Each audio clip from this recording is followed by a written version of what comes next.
잠언 22장 22절에서 29절에 있는 말씀 우리 다 같이 합독하십니다. 약한 자를 그가 약하다고 탈취하지 말며 곤고한 자를 성문에서 압제하지 말라. 대저 여호와께서 신원하여 주시고 또 그를 노력하는 자의 생명을 빼앗으시리라. 노를 붓는 자와 사귀지 말며 울분한 자와 동행하지 말지니 그의 행위를 본받아 내 영혼을 올무에 빠뜨릴까 두려움이니라. 너는 사람과 더불어 손을 잡지 말며 남의 빚에 보험을 서지 말라. 만일 갚을 것이 내게 없으면 내 눈 침상도 빼앗길 것이라. 내가 어찌 그리 하겠느냐. 내 선조가 세운 옛 지계석을 옮기지 말지니라. 내가 자기 일에 능숙한 사람을 보았느냐. 이러한 사람은 왕 앞에 설 것이요 천한 자 앞에 서지 아니하리라. 아멘. 아멘. 우리가 지난주에 살펴봤듯이 솔로몬은 자신을 향해서 지혜 있는 자, 또 내 지식을 가진 하나님께서 허락하신 놀라운 지혜를 가진 자라 소개하면서 지혜 있는 자의 말을 들으며 내 지식을 마음에 두라라고 이야기를 했습니다. 그래서 이어서 한 얘기가 뭐냐? 내가 모략과 지식의 아름다운 것을 너를 위하여 기록하여 내가 진리의 확실한 말씀을 깨닫게 하며 또 너를 보내는 자에게 진리의 말씀을 회답하게 하려 함이라. 이렇게 얘기했습니다. 즉 솔로몬은 사랑하는 후손들을 향해서 지략과 지식의 아름다운 것, 지난주에는 살펴봤지만 이 아름다운 것은 30가지를 의미합니다. 그리고 오늘서부터 살펴볼 본문을 중심으로 잠언 24장 마지막 절까지 30개의 소주제들이 있어요. 그것을 하나하나 이렇게 살펴보고자 하는 겁니다. 그래서 그 기록을 통해서 깨닫고 또 진리의 확실한 말씀을 깨닫는 만큼 다른 사람에게도 가르치라라고 얘기했습니다. 우리가 복음을 듣고 복음을 전하는 것, 그것이 하나님 앞에 가장 아름다운 것이라는 걸 우리는 잊지 마시기 바랍니다. 우리가 외모로 아름답게 시작할 수도 있어요. 몸을 건강하게 유지할 수도 있어요. 선한 일을 할 수도 있어요.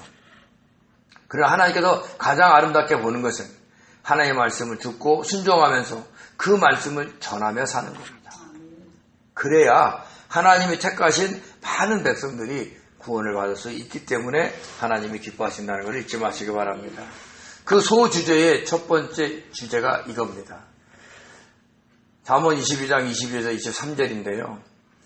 약한 자를 그가 약하다고 탈취하지 말며 곤고한 자를 성문에서 압제하지 말라. 대저 여호와께서 신원하여 주시고 또 그를 노력하는 자의 생명을 빼앗으리라. 이렇게 말씀하십니다.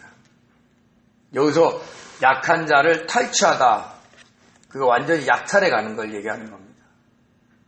약한 자가 어떤 상태에 있는 사람이냐면 어떤 누구도 도움을 주지 않는 사람, 또 자기 스스로 뭔가를 할 수 없는 사람, 그런 사람들이에요. 사실 이런 사람들을 보고 도와주지를 못할 망정 그가 가지고 있는 것을 강제로 강압적으로 빼앗지 말라라는 얘기를 하는 겁니다.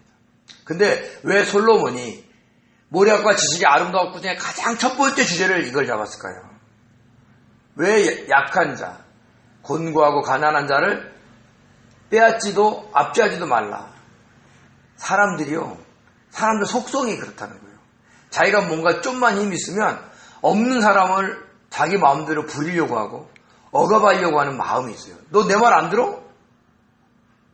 네가 뭔데 내 말 안 들어? 이러면서 사람들을 압제하려고 하는 마음이 우리 안에 가득하기 때문에 먼저 이 얘기를 하고 있는 겁니다. 곤고한 자는요, 신분이 낮은 자나 아니면 재산이 없어서 가난한 자를 의미하는 겁니다. 이런 사람들은 정말 힘들게 살아가요. 근데 이런 사람들을 돕느냐? 그렇지 않아요. 돈 많은 사람들이 가난한 사람들을 불쌍히 여기지 않습니다. 요즘 완전 사회적인 문제가 되는 게 뭐냐면 회사가 힘없는 노동자들이 회사를 상대로 노조 활동을 했다고 그 노조원들에게 소송을 걸어요. 그러면 회사는 돈이 많아서 훌륭한 변호사를 써서 그 소송을 전개해 나가지만 힘없는 노동자들은 변호사비도 마련하기 어려운 거예요. 근데 거기다가 막대한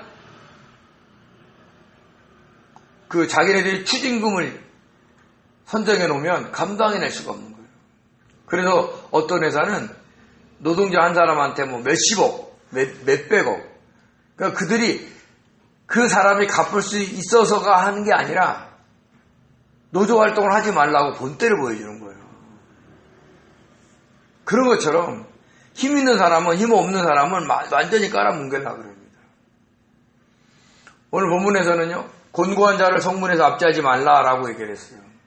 왜 성문에서라는 단어를 썼냐면 그 당시에는요, 성마다 그 성문이 굉장히 넓은 곳이에요. 사람들이 모여있는 곳. 그래서 성의 대소사를 갖다가 의논하는 곳입니다. 또한 그 성의 장로들을 모아다가 어떤 일에 대한 재판을 했어요. 즉 비천하고 가난한 사람들을 소송을 걸어서 그 성문에서 재판해서 완전히 깔아뭉개는 거예요. 인격적으로 못 오가게 만들고 정말 그 사람이 내가 왜 이 땅에 태어날 건가를 후회할 정도로 그 사람을 갖다가 억압하는 겁니다. 돈 많은 사람들은 성읍의 장로들 그리고 그 재판할 수 있는 권한들을 매수해서 사올 수 있었어요. 그래서 그런 사람들을 억압하는 겁니다. 오늘날과 똑같은 거예요. 그러니까 인간은 안 변한다는 거죠. 인간은 막 강하고 돈 많은 사람은 막 다른 사람을 갖다가 위에서 살 것 같죠. 절대 안 그래요. 자기들이 더 가지려고 발버둥을 친다니까요. 그리고 자기에게 접근해오는 연약한 사람들을 완전히 깔아뭉갭니다. 근데 잊지 마셔야 될 게 뭐냐면 그 모든 광경을 전능하신 하나님이 보고 계신다는 겁니다. 무지한 사람들이 그걸 인정하지 않고 몰라서 그렇지 하나님은 보십니다. 그래서 23절에 뭐라고 얘기하냐? 대저 여호와께서 신원하여 주시고 누구를? 그 약한 자와 곤고한 자를 대신 신원해 준다는 거예요. 그들을 대신해서 부자들과 싸워주신다는 얘기를 해줍니다. 그리고 그들을 노력하는 자의 생명을 빼앗아가는 거예요. 그러니까 연약하고 가난한 자는 그 사람의 생명을 건드릴 수 없지만 전능하신 하나님은 그 권력자, 그 부자, 그 사람들의 생명을 거둬갈 수도 있다는 얘기를 하는 겁니다.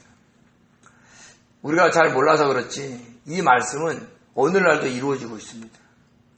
갑자기 부유했던 사람이 죽는다든지 권력을 휘두르던 사람이 갑자기 사고사로 죽는 경우도 있어요. 그러니까 우리가 잘 모르는 영역에서 이 하나님의 심판은 계속 이루어진다는 겁니다. 그러니까 생명을 너희가 노력을 했어? 그럼 내가 너희들 생명을 내가 거둬갈게. 그러니까 하나님은 그렇게 갚아주신다는 얘기를 하는 겁니다. 왜 하나님이 이런 심판을 즐기실까요? 왜 이런 심판을 하실까요? 하나님은 이 땅이 온전하지 않는 걸 아세요. 그래서 가난한 자와 약한 자와 곤고한 자를 불쌍히 여기시기 때문에 우리들한테 늘 그들을 도우라라고 이야기를 하고 계십니다. 모세를 통해서 이스라엘 백성들에게 가르칠 때도 이 말을 했습니다. 출애굽기 22장과 신명기 24장에 보면 너는 이방 나그네를 압제하지 말며 그들을 학대하지 말라. 너희도 애굽 땅에서 나그네였음이라. 너는 과부와 고아를 해롭게 하지 마라. 너는 객이나 고아의 송사를 억울하게 하지 말며 과부의 옷을 전당 잡지 말라. 하나님은 아세요. 그들이 이 땅에서 가난할 수밖에 없는 환경에 산다는 것을. 왜요? 이 땅의 임금은 사탄이기 때문에 그래요. 그래서 불공정하거든요. 하나님처럼 공의롭지 않아요. 그 세계에서는 반드시 그렇게 어려운 사람들이 있는 겁니다. 그래서 신약에 넘어오면 야고보 기자를 통해서 너희들이 경건한 하나님을 따라서 경건하게 살려느냐? 그러면 너희들도 어려운 사람을 도와라 라고 얘기를 합니다. 야고보서 1장 27절에 이렇게 얘기하죠. 하나님 아버지 앞에서 정결하고 더러움이 없는 경건은 곧 고아와 가부를 그 환난 중에 돌보고 또 자기를 지켜 세속에 물들지 아니하는 그것이니라. 그러니까 우리가 경건은 내가 세속화되지 않고 거룩하게 사는 걸로만 경건하다고 생각하는데 그렇지 않다는 거예요. 그것도 해야 되지만 더 넘어서 해야 될 게 뭐냐? 너 주변에 어려운 사람을 돌봐주라는 얘기를 하는 겁니다. 이만큼 하나님이 불쌍한 사람들을 돌보신다는 것을 잊지 마시기 바랍니다. 그래서 저와 여러분은 하나님의 눈으로 주변을 볼 수 있는 사람들이 되셔야 된다는 걸 잊지 마시기 바랍니다. 자, 두 번째 주제는 뭐냐? 쉽게 화내지 말라는 얘기를 하는 거예요. 24절 25절에 이렇게 얘기하죠. 노를 품는 자와 사귀지 말며 울분하는 자와 동행하지 말지니 그의 행위를 본받아 내 영혼을 올무에 빠뜨릴까 두려움이니라 라고 얘기를 했습니다. 우리가 보면 주변에 화 잘 내는 사람들이 있어요. 별로 큰일이 아닌데도 막 버럭 화를 내면서 자기 생각대로 안 했다든지 자기 마음대로 하지 않았다고 참지 못하면서 화내는 사람들이 많습니다. 근데 오늘 주제가 뭐예요? 그들과 사귀지도 동행하지도 말라라고 얘기를 하는 거예요. 여기서 노를 품는 자, 여기 품는 자의 히브리어가 바알이에요. 바알. 우리가 보통 이스라엘 백성들이 바알신을 섬겼다 그러잖아요. 그 바알입니다. 주인, 소유주, 남편이라는 뜻이 있는데 노를 품는 자는요. 마치 그 노가 자기 것냥 쉽게 분노하는 사람을 얘기하는 겁니다. 늘 이 사람은 화가 나 있어요. 이런 사람들과 사귀지 말라는 거예요. 왜? 그 사람이 막 화를 내면 그 안 좋은 기운이 옆으로 전달되거든요. 그래서 영적으로는요, 그런 사람과 같이 있으면 정말로 예민한 사람은 힘듭니다. 그래서 화 잘 내는 사람들과 사귀지 말라는 건 우리들을 위한 거예요. 우리가 친분이 있어서 그들과 어울릴 수는 있지만 그들과 깊게 사귀다 보면 그 화로 인해서 우리가 안 좋은 영향을 받을 수 있다는 것을 우리는 아셔야 되는 겁니다. 또 울분이 있는 사람은요, 그냥 보통 화를 내는 게 아니라 한 번 화를 내면 막 격분을 해서 다른 사람의 마음에 상처를 주는 사람을 얘기하는 겁니다. 아예 이 사람들하고는 동행하지도 말라고 얘기를 하는 거죠. 괜히 그 사람의 화로 인해서 불똥이 나에게 떨어져가지고 곤란한 상황에 처할 수도 있어요. 근데 여기서 우리가 가장 두려워해야 될 게 뭐냐? 가장 문제가 뭐냐? 저렇게 막 화를 내고 살아가는데 잘 살아. 저렇게 막 화를 내는데 그 사람의 뜻대로 주변이 움직여가. 그러니까 그걸 보면서 어떻게 생각돼요? 한번 화를 내는 것이 나쁘지 않는 거 아니야? 이런 생각을 할 수 있다는 겁니다. 25절에 그래서 이 얘기를 하는 거예요. 그의 행위를 본받아 내 영혼을 올무에 빠뜨릴까 두려움이니라 라고 얘기를 합니다. 화내는 걸 배우는 거예요.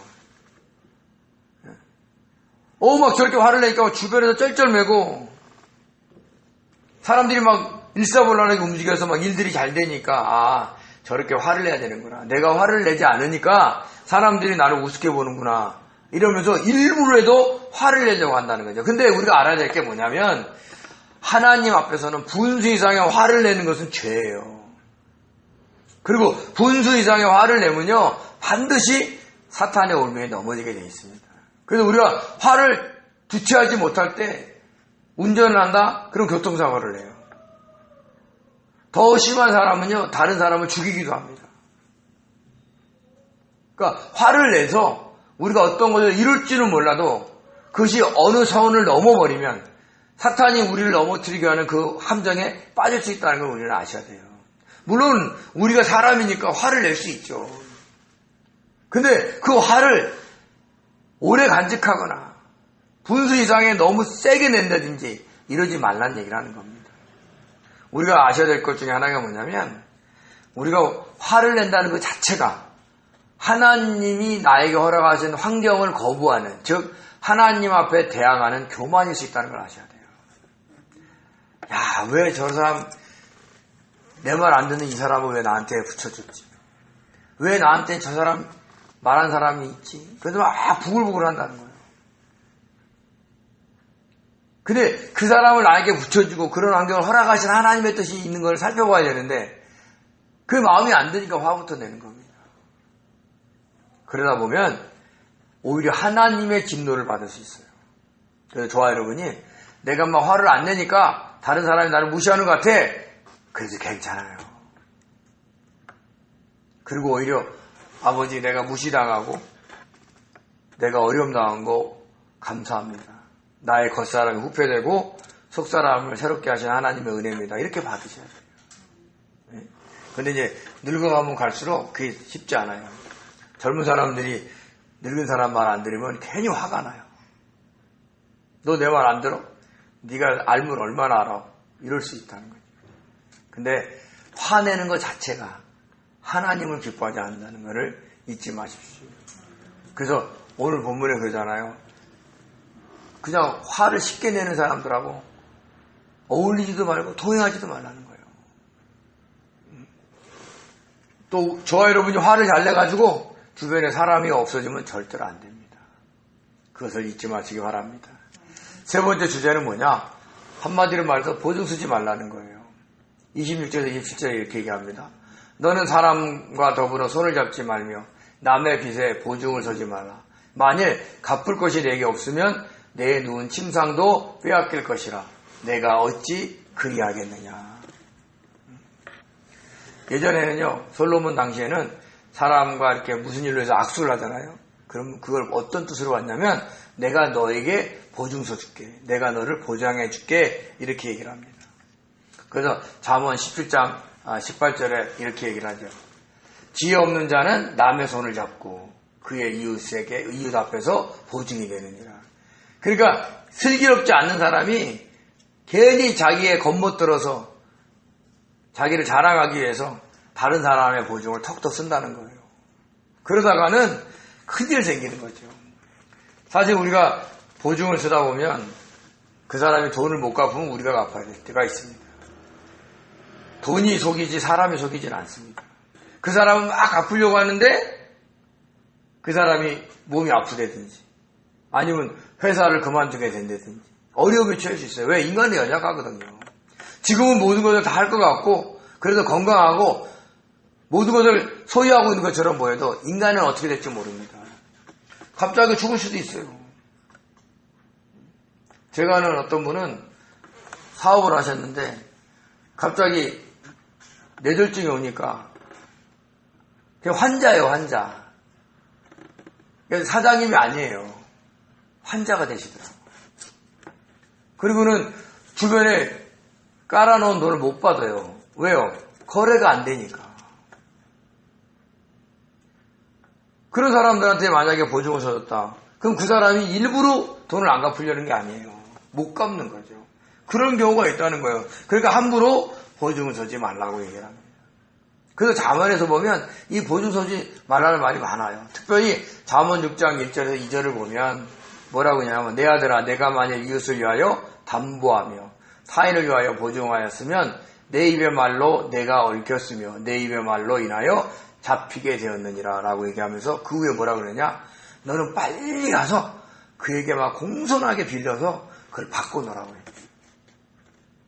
그러니까 순간 자기가 내가 할 수 있어 하고 보증을 섰는데 이게 잘못된 거 알아서 바로 가서 바꾸라는 얘기예요. 왜요? 네? 그게 올무가 될 수 있기 때문에 그렇게 얘기를 하는 겁니다. 저와 여러분도 보증을 설 수는 있습니다. 근데 감당할 수 없으면 안 하셔야 돼요. 그래서 만약 감당하지 못한다 그러면 어떻게 되느냐? 27절에 이렇게 얘기해요. 만약 갚을 것이 내게 없으면 내 누운 침상도 빼앗길 것이다. 내가 어찌 그리하겠느냐. 다 빼앗긴다는 거예요. 그래서 감당이 안 돼요.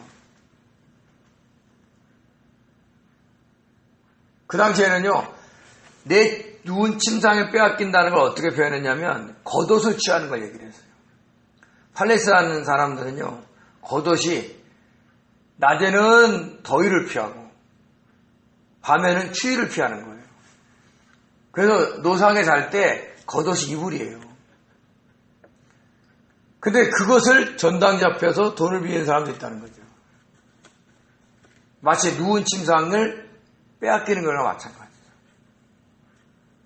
그래서 하나님이 뭐라고 얘기하시느냐? 너가 혹시 그런 전당물을 잡았으면 돌려주라는 겁니다. 왜요? 그가 유일한 옷이거든요. 출애굽기 22장 20절 27절 이렇게 얘기합니다. 내가 만약 이웃의 옷을 전당 잡거든 해가 지기 전에 그에게 돌려보내라. 그것이 유일한 옷이라. 그것이 그의 알몸을 가릴 옷인즉 그가 무엇을 입고 자겠느냐. 그가 내게 부르짖으면 내가 들으리니 나는 자비로운 자입니다.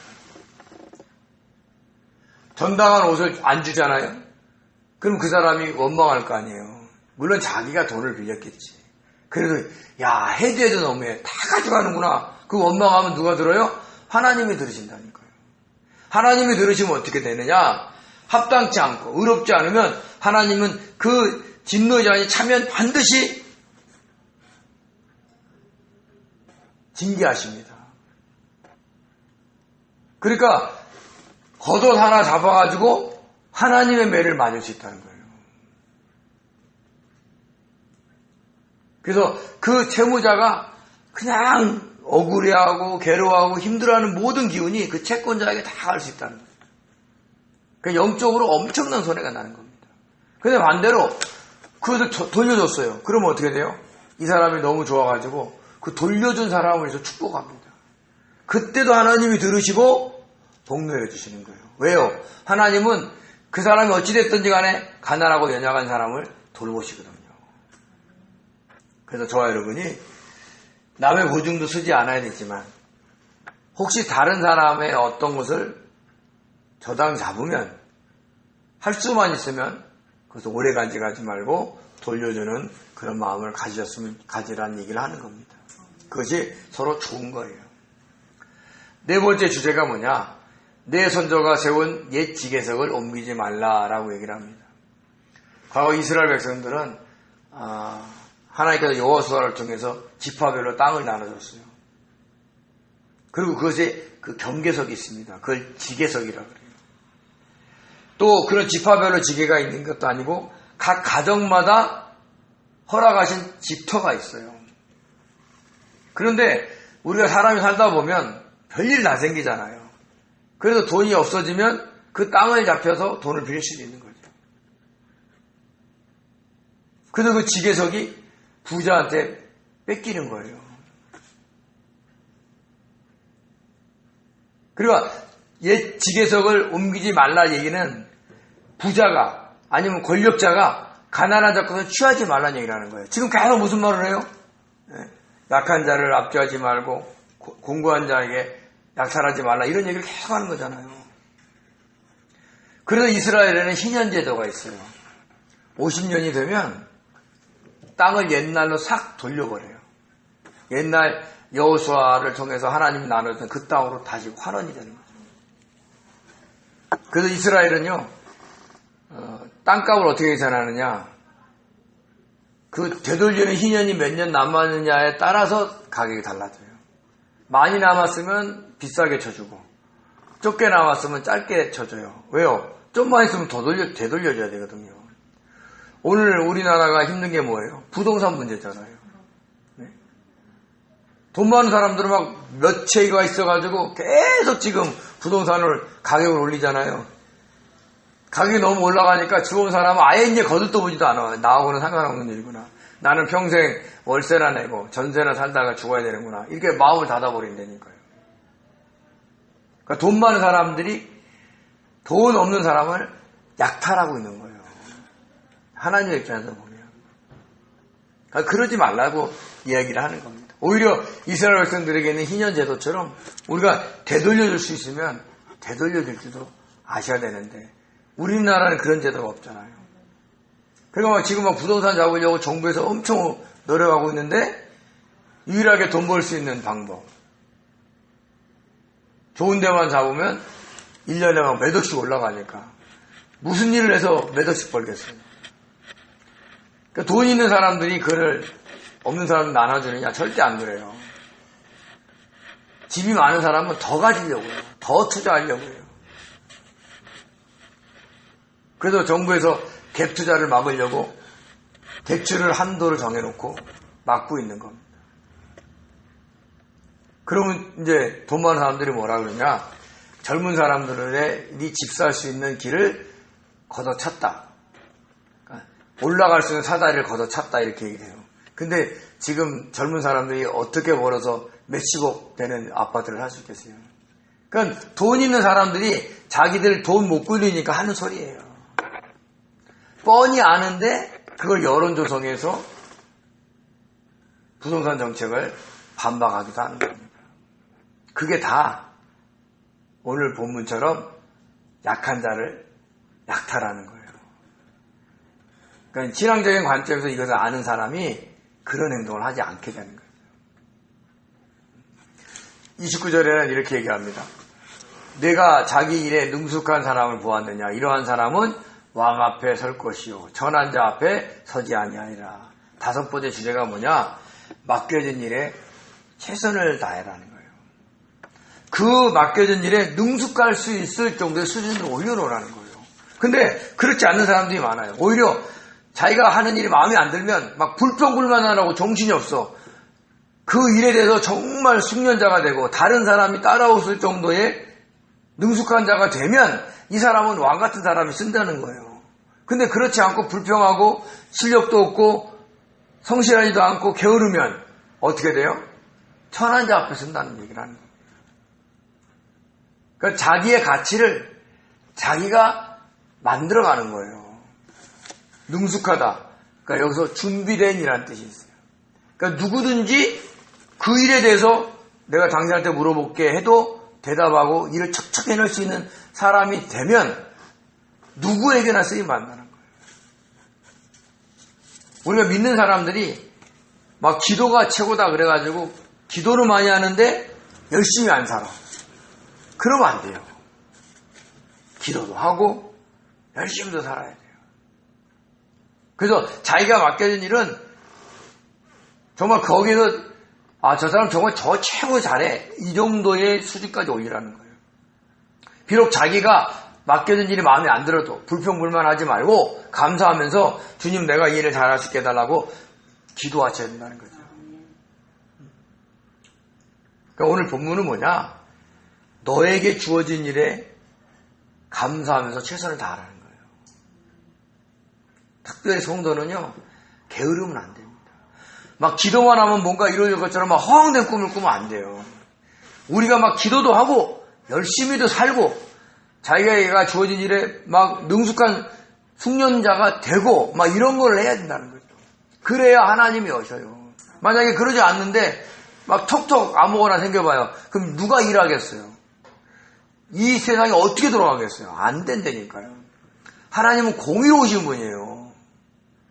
그래서 저와 여러분이 정말 맡겨진 일에 감사하면서 비록 마음에 들든 안 나 아무 상관없이 기뻐하면서 그 일에 관한 한 다른 사람들이 인정해 줄 수 있는 그런 성실함이 있어야 한다는 거죠. 그래서 오늘 솔로몬이 모략과 지식의 그 아름다운 것, 그 첫 번째가 뭐냐?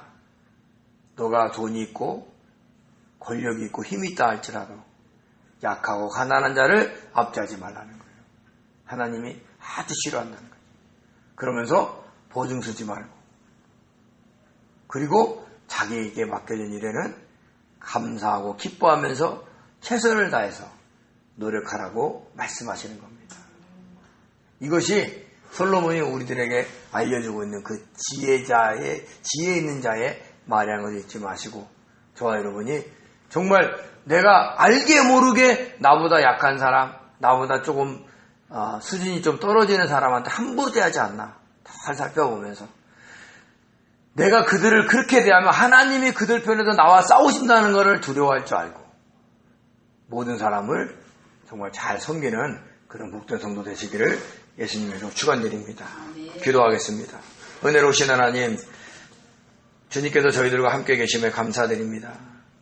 아버지, 저희들이 정말로 아버지 우리보다도 약하고 곤고한 자를 아버지 잘 섬길 수 있게 주님께서 도와주시고 마음이라도 아버지 그들을 약탈하지 않고 압제하지 않게 도와주셔서 하나님의 대적자가 아닌 하나님의 동역자로서 이 땅을 살아갈 수 있도록 도와주옵소서.